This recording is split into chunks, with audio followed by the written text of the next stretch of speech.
Jadi, kamu tahu kan Dorolonda itu bukan cuma nama gunung yang panjang dari Kelurahan Sambinai sampai batas kota dan Kabupaten Bima. Di balik itu, ada legenda yang masyarakat di sana sering ceritakan turun-temurun. Dorolonda itu katanya erat banget hubungannya sama sosok Encu Hilonda, seorang permaisuri yang dipercaya bisa berubah jadi kerbau. Nah, kerbau ini bukan kerbau biasa. Dia itu simbol kesetiaan dan pengabdian buat masyarakat setempat. Orang-orang di sana menghormati banget legenda ini karena dianggap bagian dari nilai budaya mereka. Tapi tunggu, bukan cuma soal legendanya loh. Gunung Dorolonda ini juga menyimpan banyak misteri yang bikin bulu kuduk merinding. Banyak cerita pendakian yang aneh-aneh di sana. Salah satunya ya soal Wati, mahasiswi baru di salah satu kampus di Bima. Ceritanya mulai ramai waktu Wati hilang selama 3 minggu di kawasan mata air perbukitan Dorolonda. Yang bikin geger, pas dia ditemukan, kondisinya memprihatinkan banget. Dan ternyata, katanya, dia disembunyikan sama permaisuri kerajaan jin yang dipercaya berwujud kerbau itu. Ceritanya gini, Wati ini anaknya rajin banget. Hari itu dia mau ikut ospek di Dorolonda. Pagi-pagi banget, setelah selesai sholat subuh, dia pamit ke orang tuanya. Orang tuanya sempat ngingetin dia, loh, mereka bilang hati-hati nak.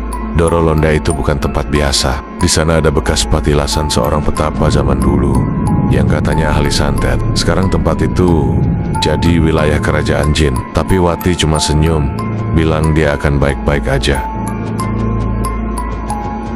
Pukul 6 pagi, Wati sampai di kampus, bergabung sama rombongan mahasiswa baru lainnya. Dari sana, mereka naik ke titik start di kaki Bukit Dorolonda.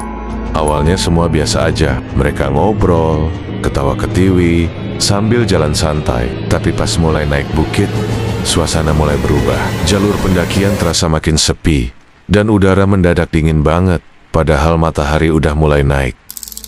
Nah, disinilah hal aneh mulai terjadi. Wati tiba-tiba merasa ada yang memperhatikannya dari balik pepohonan. Dia sempat nengok, tapi nggak ada siapa-siapa. Cuma suara langkah kaki kecil yang samar-samar terdengar, kayak ada yang ngikutin. Dia pikir itu cuma perasaannya aja, jadi dia nggak bilang apa-apa ke temannya. Pas sampai di sebuah tanjakan curam, Wati tiba-tiba menghilang dari rombongan. Teman-temannya baru sadar waktu mereka berhenti buat istirahat, dan Wati nggak ada. Panik, mereka langsung nyari-nyari, tapi nggak ketemu. Yang bikin tambah serem, salah satu temannya bilang, tadi aku lihat Wati jalan ke arah mata air sendirian, tapi pas aku panggil, dia nggak jawab. Setelah itu, cerita mulai simpang siur. Ada yang bilang Wati tersesat.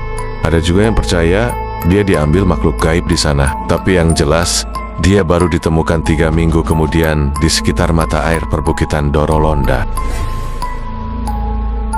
Kondisinya waktu itu bikin semua orang terkejut. Dia lemah banget, gak bisa bicara, dan matanya kosong, kayak gak ada kehidupan. Orang-orang yang menemukannya bilang dia duduk di bawah pohon besar dengan pakaian yang masih sama seperti saat dia hilang, tapi kotor dan penuh lumpur. Yang bikin merinding, Wati akhirnya bisa bicara setelah beberapa hari dirawat. Dia bilang selama 3 minggu itu, dia merasa tinggal di sebuah istana megah. Istana itu dijaga oleh sosok perempuan berwujud kerbau yang mengaku sebagai permaisuri. Perempuan itu memperlakukan Wati seperti tamu, tapi Wati nggak boleh pergi. Dia selalu dikelilingi oleh bayangan-bayangan hitam yang menjaga setiap gerak-geriknya. Wati juga bilang, setiap malam dia mendengar suara gemelan yang aneh, seperti musik dari tempat yang sangat jauh. Aku nggak tahu bagaimana akhirnya aku bisa keluar, katanya. Yang kuingat, aku tiba-tiba terbangun di bawah pohon besar, sendirian. Sampai sekarang, cerita Wati jadi perbincangan di Bima.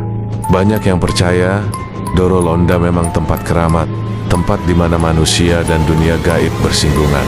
Dan legenda Encu Hilonda, sang ratu jin berwujud kerbau, semakin terasa nyata bagi mereka yang mendengar kisah ini. Serem banget, ya. Jadi, kalau kamu mau mendaki di Dorolonda, pastikan kamu hormati aturan di sana.